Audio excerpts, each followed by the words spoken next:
Good morning. Morning. Today we've got Renee Prince here, and Renee has been on the podcast back in 22 Yes. from one of our first ones we recorded, and that was at the offices, and we actually know you a little bit longer than that. And Renee is from a company called Sengen, which is, if you drive in Worcester and you drive past the house, or which is your offices now, you would never know what's happening behind those doors. And I think most of the people in Worcester don't even know what happens behind those doors. So welcome, and we are so glad that you can join us again, this time with video. And today we're going to, for the people that don't know, hear more what you're doing.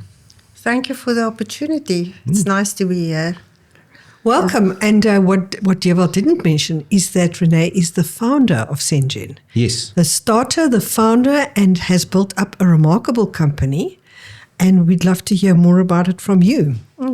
So I briefly mentioned it in 2022, but for those who were or didn't listen to that one, my husband decided to relocate from Stellenbosch, where I had a lovely job in science, to Worcester for his career. And I was suddenly out of a job, and I had to create a scientific job in my field, which is molecular genetics, and nothing like that existed in Worcester. So I just completed my PhD degree, and I was really passionate about science, and I wanted to stay in it. And I initially was quite naive. I thought that I would start a consultancy. But I got very quickly very frustrated not having DNA technology implemented in agriculture, and I realized that I need a lab to help with this implementation. And so it started small, and over the years we grew. We are now occupying 2 different buildings adjacent to each other in the center of town. And I always joke and say, I hope I can one day return to the Science Park in Worcester. Yeah. And how many years ago was that? I established the company in 2003, built my first lab adjacent to my home in a small room in 2005. We bought the first building in town in 2012, and in 2021 we also occupied the second building. 23 years. Incredible. Yes. And how many people work for you?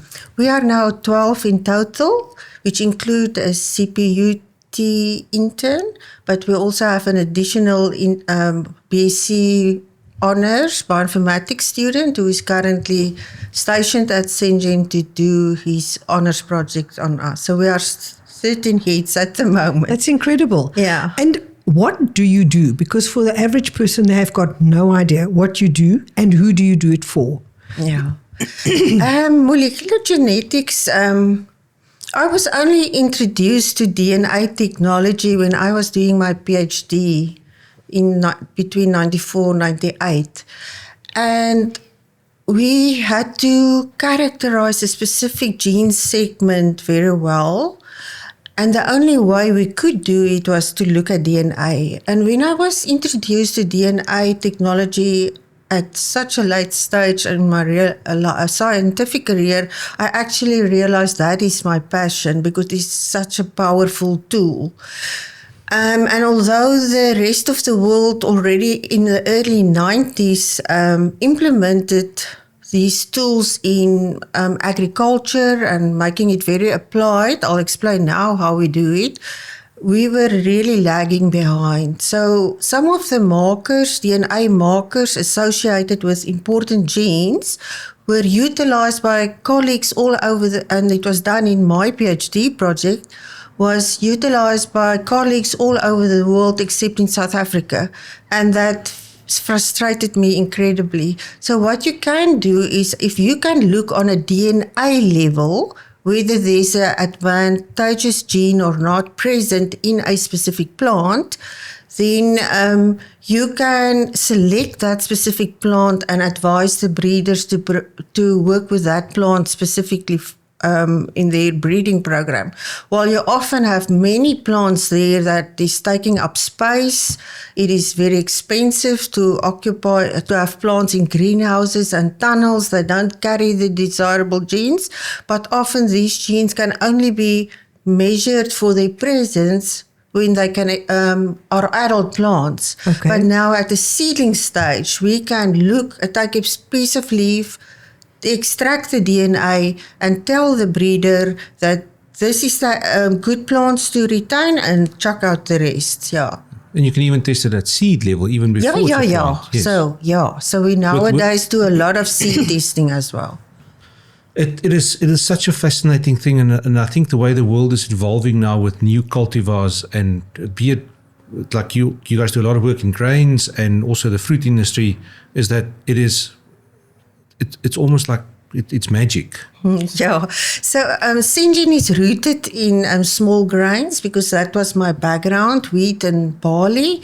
But over the years, as it became known, there's a lab working in this space, in the agricultural space. We got requests from all over, from the grapevine industry, from the fruit industry. We frequently look back. It's just amazing. In the past 6 months, we've got the avocado industry. We have the groundnut industry. We did a massive project for the potato industry. We're busy with a dry bean project. We're working closely with Proavar on developing cheaper marker technology for pear and quince root stock verification. Yeah, and we're also looking at the apple S alleles, where we've done work on the S alleles on plums with Proavar before. So this is what happened only in the last 6 months in terms of other crops, except the routine work we do for the grain industry. So we've serviced more than 122 clients from the fruit and grapevine and other crop industries. Recently, more than 460 projects. Typically anything from a 10-day project to 6 months. The work now that we do now with Proavar are 2-year projects, which is funded through Hortgrowth Science. Yeah, so the diversity is incredible in what we do.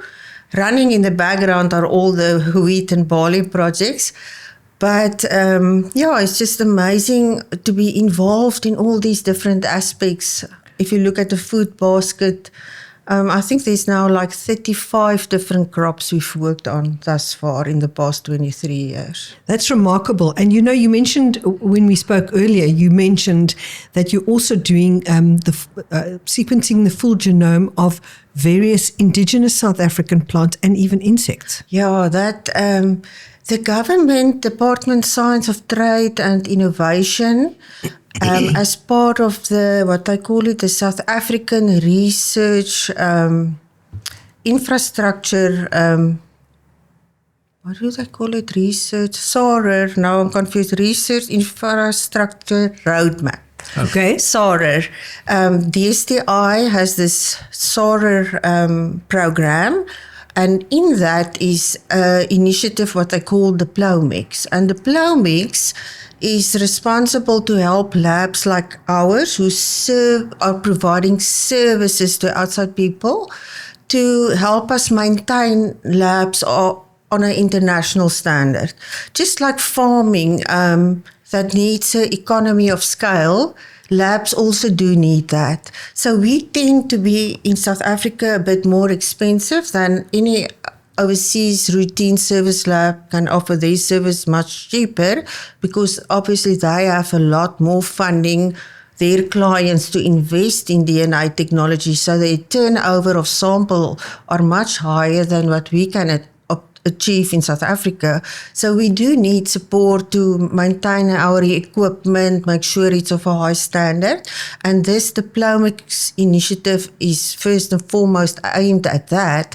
But from that was the 1KSA initiative developed. And that is a project in which Diplomix aimed to sequence the whole genomes of 1,000 indigenous plants, animals, insects, any kind of organism in South Africa. And we were fortunate in 2018, we were invited to be part of the Diplomix. And when this initiative started early 2024 only, we were invited to be one of the sequencing labs. So although we we're quite new to sequencing. When we spoke last time, we just did our first whole genome sequence, and it was done overseas in a collaborators lab. But with the Diplomics Initiative on KSA, we now have our own sequencer in-house, and to date, in the past 18 months, we have already sequenced more than 106 important plants, even a few insects. So the plants include plants like the Clivia mirabilis from Oorlogskloof that are incredibly endangered. We have sequenced the woodeye. Our first plant was a spekboom, which we can talk about a little bit more later, but the spekboom is now our first plant we sequenced, and that was also published. The insects, we got involved in that because the Wild Cycad Conservancy we started engaging with them, and then they told us they actually have more a problem with the pollinators of the wild cycads. They try to reintroduce these cycads in nature, so they grow them and then they take them to the veld and plant them, but it's important the ratio apparently of females, males. So we recently did a little project that took us 3 days to determine the sex of the different plants so that they know how many females and males they have. So it's just amazing the type of things that cross our path, so to speak. And with the cycads, as you explained to us previously, or when we had a chat, is that it's not, you're researching the pollinators because obviously the cycads disappeared from an area. So along with that, the pollinators went. They obviously moved away, or they died out. So now what do you do now? So now they gave us some of these insects to type from different areas, say the Eastern Cape, and they collected, say, a few from the north still that they could find. And that project we still have to start to do. But the idea is then that they compare the genetics of these two regions, the insects from originating from two different, whether it's safe to introduce the Eastern Cape pollinators to the north. So on something like that, to if you can touch on that topic a little bit, especially with insects. So a big thing at the moment in all the crops in South Africa is probably less pesticide. Could this technology be used to sequence, for instance, thrips on citrus to see if there is a chemical that's maybe a certain group has become resistant to something? Could it be used for something like that? Yeah, certainly. They can do that, I've just been listening to what you're saying. It must be incredibly rewarding and interesting to have all these unexpected different things coming across your path. I mean, you've done a career of this. It must be something that makes you want to go, that's always made you want to go to work. Yeah, definitely. I'm so grateful that every day was interesting. I was thinking about all these different crops that we've been working on recently. It's also all the different industries you meet and people from industries, and everyone bring their own perspective. And I think that at Sengen we always try to work in specific project teams. So if we are researching something specifically, we try to put in experts together from different fields and definitely outside of Sengen, because there's no way we can have the knowledge and depth of knowledge of a specific crop like the people working in that specific industry. And I think that is what is so nice to me, was to connect with all these experts and to learn from each other and to know it's like that you had this safety net. This person in this team that will help you if you think in the wrong direction. DNA is DNA, but you have to also have the context. And being exposed to all these industries, I've met so many experts, and that is very nice. I've got a question, and it sounds like, well, we know Sengen has got a can-do attitude, because, like you said, you've come from a grain background, but now somebody comes to you about the pollinators and yes, we can. So how does it feel when those things starts happening? When something from completely left field crosses the path and they ask you, can you do this? Well, 'cause now you've got to like figure it out. Yeah. I think I want to take a step back. I think if you speak to our clients, they might say to you, I always probably say to them, we might be able to do it. Yes. Because, yes, ultimately we did a lot of it. But what I'm very cautious of is the first time someone approach us with something new is we say, okay, please give us some time. And then we go to literature and what is available in the public domain. Because that is also so valuable that there are already so much knowledge out there that our clients don't have to pay for the initial research and development. It has already been done. Okay. So when someone approaches us, we say, yes, let's have a look what's available. This is typically what we do, but it's important that we see in your crop or your organism what is available. And then within a few days, we will go back to them and have a proper discussion and say, this is the tools and work out with them. Yeah, so often we could say, yes, we can. Or now when a second client with that same organism, we say, yes, we can. Send your samples. Yeah, we always say to people, yes, I can, but I have not done it yet. Yeah. But we're going to give it a good go. Yeah. What I'm very cautious about in science, because is to overpromise. Of course. Yeah. It's expensive. It's easy to overpromise because always you appear to be the person that have the knowledge based on your background. But my team also know that we make 100% sure that if we claim we're going to do something, that it must have really at least have a good opportunity to succeed. Unless the client wants to try something totally novel, and we see that more and more that individuals will fund R&D projects because in their company and institution that knowledge is available, and then some of the things work and some doesn't, but then we know that doesn't work, we move on. Yeah. Who would that kind of client be? A breeder of something particular? Yeah, breeding companies, but different groupings. Like recently we've been approached by like the forestry industries. Okay. We've never done work for them, so we start from scratch. For the groundnut industry, we have done work in the past on fingerprinting and using technology that's more expensive.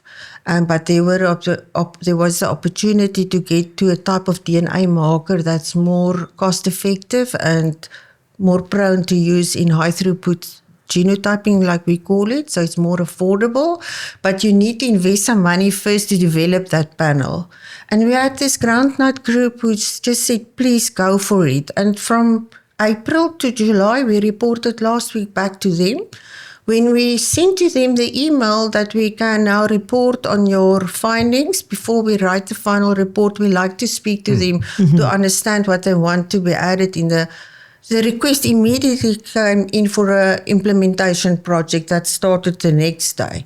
Oh, wow. Yeah, so the final report isn't out yet, but it's already being implemented, yeah. That's remarkable. And it's so important, it just shows how important what you do is. And the R&D in any industry is hugely important, but it's very difficult to quantify to people. And if you think of something like how fruit, that is where we tend to be quite involved, how fruit is developed from 50 years ago to now. If you were to put what we were eating as apples and pears and grapes and all the rest, what those products looked like 50 years ago versus what we have access to today, that to me is always the important part of how did it get there? It was people like you Science. and your predecessors and people that you learned from and the scientists that have helped it to get there. But you, as a consumer, you don't really understand that. Does that make sense? Yeah. Okay, sorry, can I add on to that? That is a very important thing, but what I'm curious about is, with the technology that you've got now and the sequencing that you do, to establish a new cultivar can take a decade or more in whatever aspect it is. Can this technology speed up that process significantly? Okay, so if you go gene editing, which we are not doing Yes. at the moment, That's obviously a that will GMO, definitely, gene editing I don't think should be regarded as GMO per se. Okay. Because you work in that specific species, you're not using a transgene, putting it in. That will definitely shorten the timelines, and there are other methods like speed breeding where they use lights to accelerate growth cycles. But what the DNA technology helps you with, and then it sort of escalates the advantages, is that you can at the early stage detect the beneficial, what we call genes in seedlings, like I've explained to you, or young trees or whatever. And then you can free up a lot of space. So breeding is very expensive. So you can allow the breeding companies to rather increase their volumes of the good types and measuring them then later on to have a bigger pool of that compared to a pool consisting of inferior types and good types and taking it through all the expensive field trials. Because I think in most, the cereal crops are a bit different to fruit tree crops where you can bring in introductions and they require proper testing in South Africa under different environmental conditions. But in breeding schemes, you need the dry years, you need the wet years, you need the disease years to make ultimately sure that a variety, once it's given to a farmer, that it will be able to withstand most of these challenges. So the DNA technology just helps the breeders to increase their pool of good types to select the most superior ones. Okay. So it's not going to make it quicker. So you're going to not necessarily, but you are going to be much more efficient. And over time, the material they put in their crossing blocks, like they say, where they start the breeding program, the frequency of the good genes are then now increased. So automatically, you already have the benefit in the progeny that there will be more combinations of better genes in the same plant. Okay. Yeah. Renee, the field that you work in is so specific and very sophisticated, and we know because we've seen your lab and your equipment, and it is state of the art and remarkable. But it's actually so far removed from a lot of people's vision or understanding, and Or obviously perception. And obviously, we need people to go into that field, and we need people to be able to do what you're doing and be in your field. But tell us about how you are assisting school kids to have an understanding of what you do, and tell us about that process, because it's quite remarkable. And here Devot wants to interject again. What triggered you at a young age to go into this? Yes, I think that is quite a nice way of taking it down the road. Yeah, I grew up on a farm, but I knew I don't want to farm. To this day, I have an incredible respect for a farmer or a producer because they have to face so many uncertainties. I don't have the guts for that. But I like the rural environment. I like the fact that it felt to me, if you put food on someone's table, it is making a real difference. I always had this inclination, although I feel very strongly that we are not supporting basic science as we should in South Africa because we have limited resources.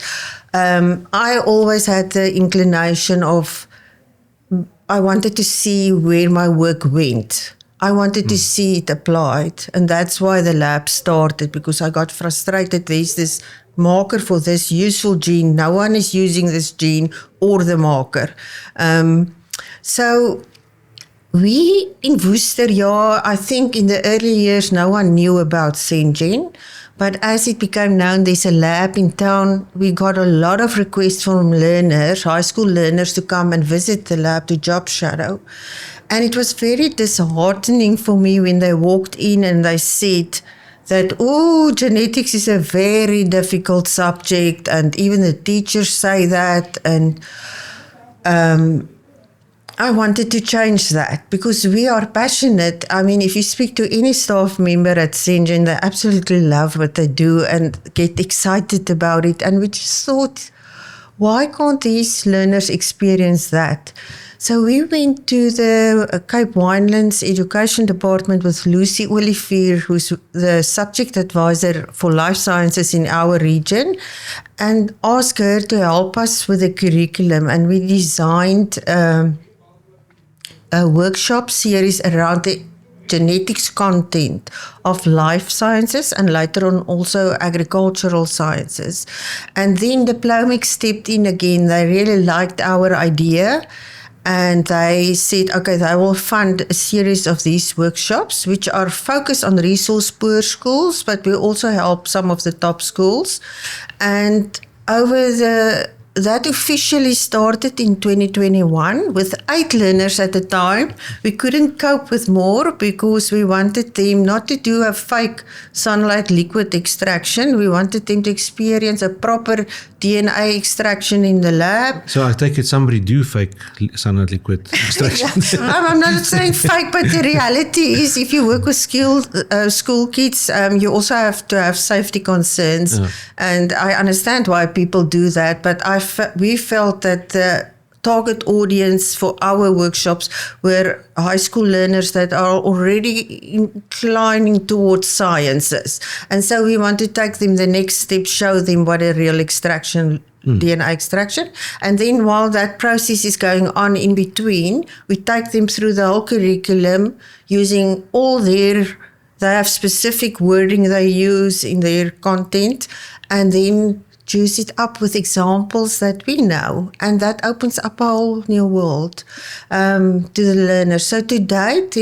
since 2021, we have more than 1,000 learners through the lab, more than 125 teachers. The teachers are just as positive, and we were recently, I'm not involved in this at all at the moment, so Elsabeth Wessels is running the life sciences workshops and Michaela White the agricultural sciences workshops, but Elsabeth was recently contacted by the head chief education specialist for life sciences and agricultural sciences of the Department of Basic Education nationally. And he wanted to chat to her to hear what we do. And he's visiting us during Science Week when we're hosting a 3-day workshop for different schools to see what the content is, because they want to roll it out to all their chief educations or subject specialists in all provinces. And then we were also contacted by KwaZulu-Natal specifically for more specific training. So we'll see what comes from that. But it's just, obviously we are into science and this is our social impact project, because we don't do, although we help students a lot, we are not there really to supervise postgrad students. So we thought that is now a nice social impact project. But now this is growing much bigger than we ever thought. Sounds like a second business. I'm just listening to this and thinking about you starting a lab on your own in Worcester, growing it to where you've got 12, 13 people working for you, starting a social impact initiative like you have. In Worcester. And you now have the whole country's education people contacting you to spread this. That must feel quite overwhelming. And what we must add to that is that we were there for the first one. Yes, and you were photographing, videographing the first workshop starting with 8 learners. We saw the excitement. Yeah. We saw the absolute anticipation of both the pupils and the teachers. And congratulations to you for doing this and getting it off the ground and creating the kind of excitement that you have. I want to add that you said that there was a school where within 3 years the marks went up from a very low mark to a much higher mark. Yeah, I don't want to reveal that. No. But just before I go into that specific school, I just want to say, I think it is testimony to the Sengen team's passion. Yes. Obviously, a lot of the ideas started with me and I got it going. But if they didn't buy in, and my team completely bought in, and they are running these things and expanding it and growing it. So yeah, it's hats off to them for this initiative. So education is for me a passion. And one of the schools, so I don't want now to reveal names, they don't have the funds to come to Shenzhen because we get funding to host the workshop and to provide them with a lunch. But although we sometimes succeed in securing funding to transport learners, we've had learners from Ceres and we had learners from the Metro, where we got funding from the agricultural industry through SACTA and Sansor. It's all these seed organizations. They supported some of these workshops additionally to the Diplomics funding.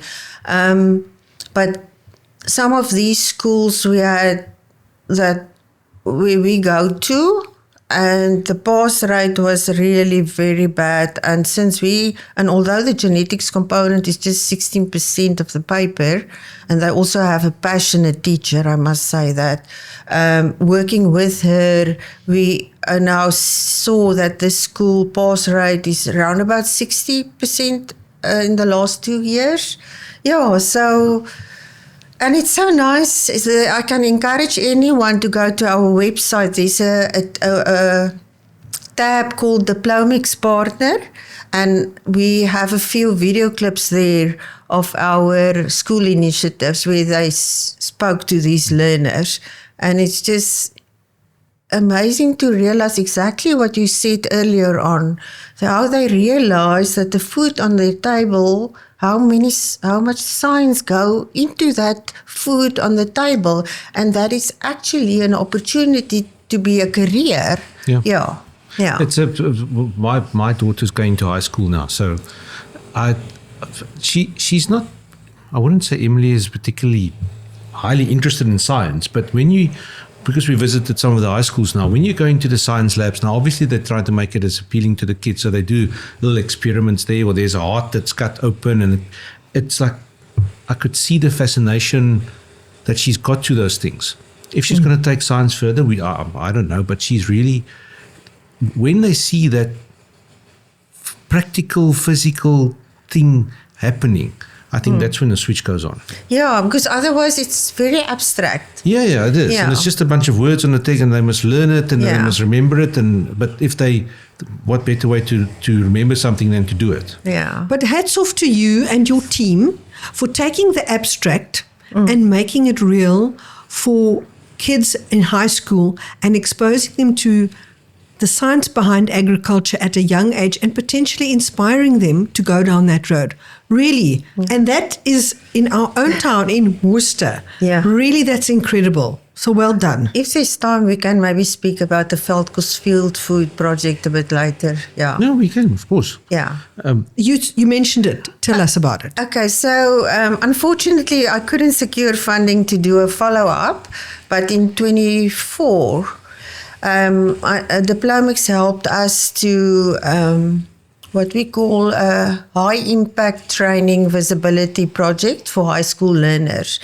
And we mirrored it on a project that is still running in the UK. I get so envious when I see that, but I like their posts to support them. They call it the Daffodil Project. Okay. If you Google that, and that's also a teacher that decided they apparently have many different types of daffodils growing in the whole of the UK. So they took that to the schools, but they have a different approach. They brought the teachers in, taught them how to do a whole genome sequencing projects, and they then go back to their classrooms, but they also have the equipment. Then they perform those experiments at their schools. So we took that and tried to adapt it for South Africa. And we said, okay, we can't provide schools with the equipment, and we didn't want to burden our teachers because we feel our teacher already have an incredible workload. So we said, what can we do? And we did, together with Lucy, we decided to use the Cape Winelands Education District's 2022 matric results in life sciences and select the top 6 schools in that subject and invite 2 learners to Sengen to perform a project like that. Do they want to? Or, yeah. So we invited them.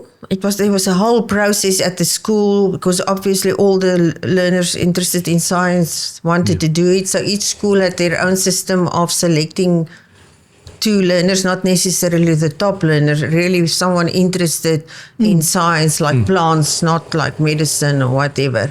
And they also had to make a serious commitment. They gave 100 hours of their free time, so basically their holidays, to come to Sengen. In the March holidays, they came to us and they learned to work with a pipette for the first time and extract DNA, which is of high molecular weight quality, because we did a whole genome sequencing project, more advanced than the Daffodil project in the UK, because there they look at the chloroplast initially. I don't know what they do now. And they were incredible. They extracted the best possible DNA. They loaded the flow cells, which are like 18,000 Rand one, and you wipe it if you load a bubble of air.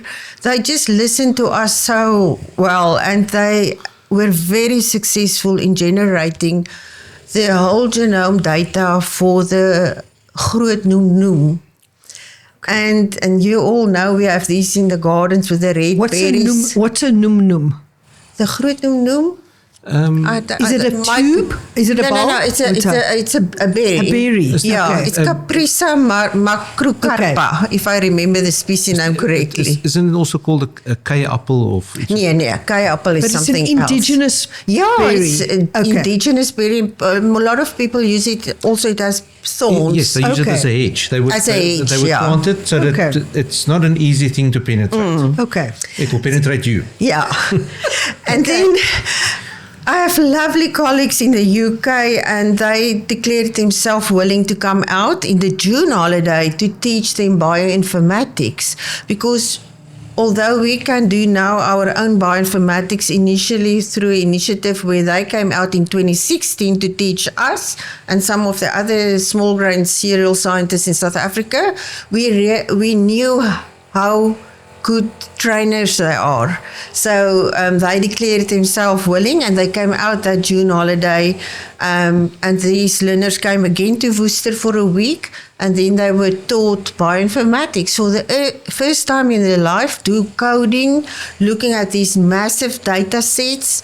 And obviously, we broke it down in different steps so that they could go through every step in the whole week. But in essence, they assembled the genome, like we said, put all the letters together. And my John Innes Center colleagues were absolutely blown away. By the Wednesday, they had to think of new things to give these learners.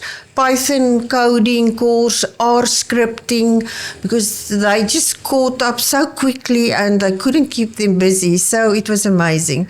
And then I helped them. They've never presented a scientific project, so I worked closely with them. And then at the end of the year, they presented their work to the rest of the world with a Daffodil team from the UK sitting in, really commending them for their work. And I think, although it was a very expensive project, and you can imagine we had to accommodate these learners and what else, and it was expensive work, but it was one of our research projects, so they didn't use extra money for the science. We entrusted them with one of the species we were sequencing. I think that just taught me, if you can just create the same opportunities, there's nothing that can hold our youth back. And it's just that question to create these opportunities, to also have a mindset of aiming for higher. And it is possible, yeah. Is that something if a private company, be it a breeder, a seed company, whoever it is, if they've got money to spend, and I presume something like this, if they invest in training like that, it could be tax deductible and all those kind of things. That's a wonderful idea. But can they phone Sengen and say, Yes, okay, right, please. we've got X amount of money, find us 10 people to train with this money? Yeah, wonderful. And because that, several of those learners considered and then went into the STEM direction. So that's what you want to do, to attract those learners very early on in their grade 11 year to make that final decision. Yeah, so this is aimed at the really top performing students that will certainly go into science, and it's not just, but that will be lovely if people, and obviously you can design it around the industry that approach you. Yes, obviously. So we did the indigenous plant species because it was important, but say it's the fruit industry, they can work on a project.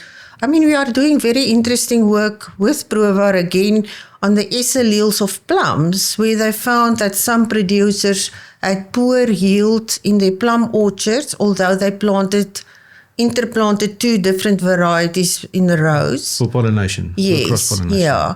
Because a plum tree is like also a bit like the apple tree. It has this self-incompatibility system, so it doesn't allow self-pollination. So it wants to crossbreed. But then some farmers had poor yield. And when Provar approached us to look at the S alleles, and there were reported published markers for those S alleles, we could determine the farmers with poor yield was where the 2 varieties carried exactly the identical copies of the gene. So it was like self-pollinating itself. So they could cut it off and graft again. And now in advance, Provar has a system where they speak to people bringing in new plum varieties, and then those are tested at the onset so that when it goes out to producers, then they have the advice, please don't plant these 2 next to each other, that won't work well. So this is typically something that you can then also involves the high school students in. Yeah. That's incredible. And to hear that that is the problem that you discovered in the field, and that you could actually go and see what the problem was, go and solve the mystery. Mm-hmm. To me, that's so real. That's so valuable. Mm-hmm. And I mean, you mentioned Provar. Are there any other people in the fruit industry that you've been working with? We have like 122 clients from the industry, so okay. I can't.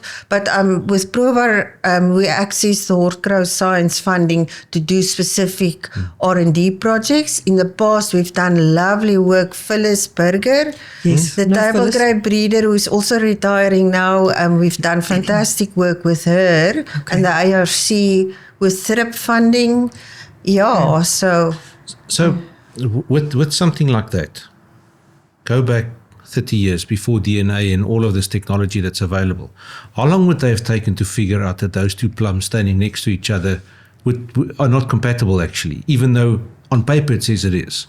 So that would have taken, and how long did I think they would just realize that this orchard is not profitable and probably pulled the whole orchard instead of now just grafting a second row with a new type, So this is the power of the DNA technology. But how quickly did that sequencing take? Oh no, So we use DNA markers now. That is a 5-10 day project. To type. Wow. It just leaves one speechless. Actually, how long it would have taken previously to what it can be done now. But you're doing incredible things. But you are a private company. So how do you differ from companies organizations like government-funded, established things like universities and government places like the ARC? You must be pretty much self-funded, whereas they receive some funding. Is this correct? So obviously we do through the DSTI initiative. I can't say we also do receive government funding, but it's not like an annual allocation for the maintenance of that institution. It is a tough environment to be successful in. Initially, when I wanted to start Syngene, I really reached out to people I respect a lot that worked for big multinational companies And I asked for their honest advice. Do they think I should go ahead? And their honest opinion was, you're not going to make it because there are these labs everywhere. And Was it's that going to be- when you started? Yeah, in 2003. But I was fortunate in the sense that I was just so driven to get something done. I started small and I took it step by step. And I often borrowed equipment. And you didn't give up, Yeah. which a lot of people would have done if they'd got that advice. It's only impossible until it's done. Yeah. So, what I wanted to say now about your question, it is there has been many barriers to overcome. So I don't want to create, I mean, everyone is very impressed with a private company and it sounds amazing, but people should realize it took a lot of effort because there are a lot of perceptions out there. So I think in 2022, I did mention that the regulatory environment wasn't really very supportive of starting a small business, although there are claims that it is. I don't know whether it changed, but at that time, if I didn't work very closely, and that was one of my biggest expenses in the beginning, was to work with an accountancy firm to help me get through all of those hurdles, like get a VAT registration number, be tax compliant, all of those things. Then that was the first barrier. Once that was done, then the barrier of a one-man business started. The perception that a one-man business, how can I invest research money in a one-man And business? in this case, it's a one-woman business. Yeah, it was a one woman and then a two woman when Yes. I appointed my first technician in April 2005. Yeah, so we were for many years basically only females, but that was then the next barrier to convince people that it's worth taking a chance. Give me a chance and I'll show you we can make a difference. To take you seriously. Yeah, that was really something I had to battle for quite a while. Then, unfortunately, in 2013, I had one of the first of a few serious health issues. And suddenly my health became public in the sense that in addition to facing my own mortality, I had to defend my health and explain my situation at public, I don't want to say hearings, but in public to show and say, but the company won't go down now because I'm ill. It will carry on. So, but that, in a way, I always say, all these challenges that happen to Senjin, like my husband moving to Worcester, all of these things actually create opportunities and it forces you to think differently. So when I got all these questions, yeah, you have to prove what is your succession plan and why are we not wasting our money investing in you to do research for us? I took the decision to create every possible training opportunity for my staff. And today, when I look back, I mean, we have an incredible team where the skill set is between more than 1, 2, 3 persons that can do the same thing. But it also upsets me a bit if I look back at some of the research organizations and even tertiary institutions, because if you look at these research groups, they are basically all one-man shows, which I was accused of being a one-man show. If one of those scientists leave, we've seen it countless times, then that research is dropped of that research group. So I just felt that in South Africa we have so little expertise, rather support the people that are trying to do their best. But I'm glad we did it because I'm leaving a team behind that know way more than I do. If I have to do what my team can do, there's no way I can provide a sustainable and a proper service to industry. So that forced that. But you can never, hoe sê jy, rus op jou lauwere? You can never rest on your laurels. You can never rest on your laurels, because just in the last 3 weeks, suddenly something else became apparent, and that was during application research grant applications. Certain individuals accused us that our projects are very expensive compared to some of the other institutions, which I think is incredibly unfair, because at universities, for instance, they often use student labor. And I don't like using the word cheap student labor, because I don't think it's cheap. It's just that institution also have to create the environment for the students. It's an incredible privilege to be able to do a postgrad study. But obviously, they don't charge salaries. We have at Sengen, we try to pay our staff a fair salary. For us, it's important that we maintain them. Some staff members, we have a number that has more than 5, 9, 21 years, 15 years experience providing sustainability, and for us, the ability to be so quick and delivering with this expanded skill set. But and we also have a multi-team approach to a project. Where at a certain institution like a tertiary, often the scientists have a specific interest. So they will take that project. But at Sengen, our goal is the project's outcome. So there's a lead scientist that will take the project, but they will discuss it with the rest of the team, and they will pull in additional expertise or technical support to get that project done as quickly as possible.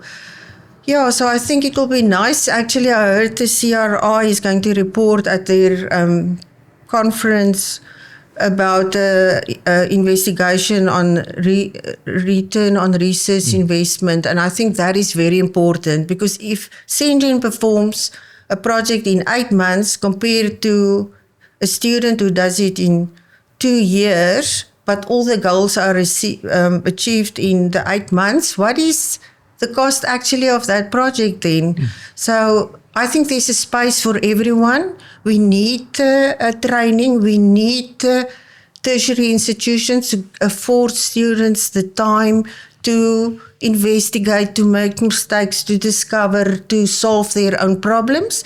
But at the other hand, we have the plight of the farmers. I recently was at NAMPU Congress, where I was so fortunate to be invited. I was deeply, deeply touched by the plight of our farmers with things like herbicide resistance. That's not something that can sit in a project for 2, 3, 4 years. Yeah. It needs to be addressed immediately. So so that's a new thing now, to give context and how would you say, the private companies need the space to make things happen, while the other research institutions are there to train and also do some basic work which we can't do, and we can just complement each other. So I just feel that people should be very careful about commenting about these things without proper context and understanding the full industry. It is not simple to maintain a molecular genetics lab for the producers, for the industry that has an applied focus. And yeah, I think it is our company maybe, but it has been developed for the agri-sector, and I will really appreciate it if the whole agri-sector will help us to maintain that. Is that that's invaluable comment, and I think the fact that you guys are a professional company, this is what you do, you can offer this, it can probably happen quicker and maybe in a slightly more professional situation than in a training. Training is also very important, and thank goodness we've got those institutions. But as you pointed out, you're completely different. And you offer a specific service, and good on you for being there and for doing what you do. I think what you guys do is phenomenal, and you've got a team and they'll be able to carry on with that. Fantastic. If the way I see it is that if they use a traditional institute for these kind of research, and for the example, let's use a university. If that student worked on it for 3 years, after that they are done, they get their degree. Now they they probably worked on, let's say, on wheat seed, for examples only, but now they get a position in the meat industry. So there's no fallback that company can go back then and say, a little Johnny, where's Johnny's research? Now it's got to be hauled out of some deep dark closet in the back of a room, and somebody's got to go learn it again to get up to speed as to where that person. With a private company, is they can walk in and there's a team that somebody might have even just worked on that thing as well, like you said, and it will just be more quick and more professional. Yeah, obviously we hope that they published it and that it's accessible for other people to use. That is what we often use when someone new come to us. We will look at literature or published thesis and go and mine there. Yeah, but I think it is a question. The universities, the lecturers and supervisors are measured by publications, so they can't deviate and from their core interest and expertise that much like we do. We try to publish whenever we do a big R&D project that meet the requirement for a good peer review international publication, but that's not our main goal. Our goal is to get the tools out and the knowledge for the clients, and the funders, So we kind of coming to the end of our discussion. It's always nice to pull it together. We've spoken about a lot of different things and a lot of different topics. You've had an entire career in the scientific field, in the field that you are doing. Do you have a particular message about the importance of that to putting food on the table and to generally to science? Yeah, I just can't emphasize more that if you look at the plant and its performance and in a changing environment, it's always the interaction between the environment and the genetics, and everything is important. So we need to understand our genetics as well in all the different crops to be able to use these crops to the best advantage, or trees, or plant them in the right environment, or plant them in the right, apply the right management conditions to them. I can't see how you can do it in the absence of molecular genetics. We are now even venturing, we just started doing transcriptomic work where we look at the expression of specific genes. But we also have a former staff member who is doing her PhD abroad she is looking at epigenetics, and that is the chemical signatures on the outside of the DNA molecule. So it's even going to get more complex. And I think we should, for the benefit of our producers and industry as a whole, it is really important that they also have access to these highly advanced technologies and the information it generates. Very, very, very astute and important. And I think we should be very grateful that your husband moved to Worcester and that you Us in Worcester, yes. that you were determined to do what you do. And even when people said you're not going to make it, that you kept going and that you've established what you've established and that you are inspiring young people to go into fields like yours, similar fields, and it is remarkable. Thank you and very thank much. you very much for what you do. I think the most difficult thing about a business, especially if you're starting it, and it could have been 100 times more difficult back then when you did, is that when that first call comes, we want your services. What do you charge? to figure Yes. something like that out. And because now, if you now charge like a one-man business, like you say you might have been in 2003, they think, oh, well, this place is too cheap. Now they say you're too expensive. So I'm very fortunate that Francois Smith, who joined us and who will take the company further, has a keen interest in finances. So I can't go into detail now, but we really, when we do a quote and a budget, especially an R&D budget, we spend days on working out. It is a big challenge to do that in an affordable way. That's the most fascinating thing. It's always, working out the finances is always the most difficult thing of most things, because you've got the knowledge, but how how do you translate that into what someone else is prepared to pay and what it's physically going to cost you to do? I think scientists in general, they are just so suckers for doing the work that they will sell themselves always short. But we've learned the hard way that just for one of our software programs to run our robotic line is $12,000 a year to have that software. It's dollars with a D. A D. Not with the R. It's not rands. Yeah, it's not rand. So once you've had to pay this over many years, you realize you must get your finances, otherwise you won't be a sustainable future. Yeah, and we for have the seen your company. equipment. We have seen that stuff. That stuff is, it's a little bit sci-fi for me, actually. And it's state of the art, and that stuff doesn't come cheap. So we have a closing tradition, and that is that somebody before you has left a question, random question. And Dewald is going to fish one out of our collection here. And we'll get one for you as well. This is just fun. Okay. I've had to page past so many that where do you see yourself in 5 years' time, and what is your legacy and all this kind of things. I'm not gonna go there. So the one I've got here is, what is the one skill you wished you learned earlier in your career? The one skill. I think I haven't learned it yet. But I want to say this is I get very passionate, and unfortunately due to my health, I shouldn't get very passionate and excited about things. And there's one woman, now that we're in Women's Month, is Advocate Julie Madonsela. Yes. I always admired her in difficult circumstances, how she could keep so quiet and respond very calmly. She might have been boiling inside, but she didn't show it. So I wish that is one skill I never learned, but I wish that is something I could have learned. So I think for the young people, I think if they can learn something like that, that will be good. That's a lovely answer. Because passion will out, as it clearly has with you.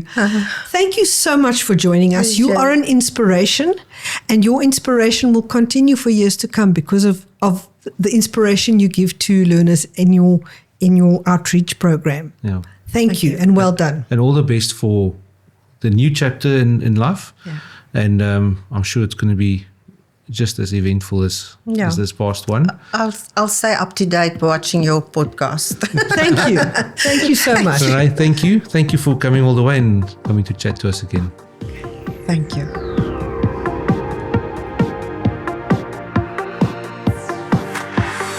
Today's episode is brought to you by Agrarius, a South African investor specializing in agriculture. Agrarius founders originate from the farming community and have experienced how financial markets don't understand agricultural sector needs. They have thus fundraised from JSE investors to make money work for everyone. Agrarius offers a wide range of solutions, be it working capital, new equipment, new plantings and farm purchases. Whenever there is business potential, there is a way to make it happen. Agrarius, fair funding for agriculture.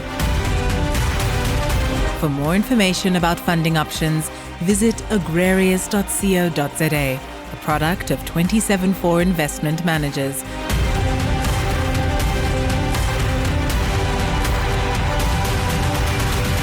An authorized financial services provider, 31045.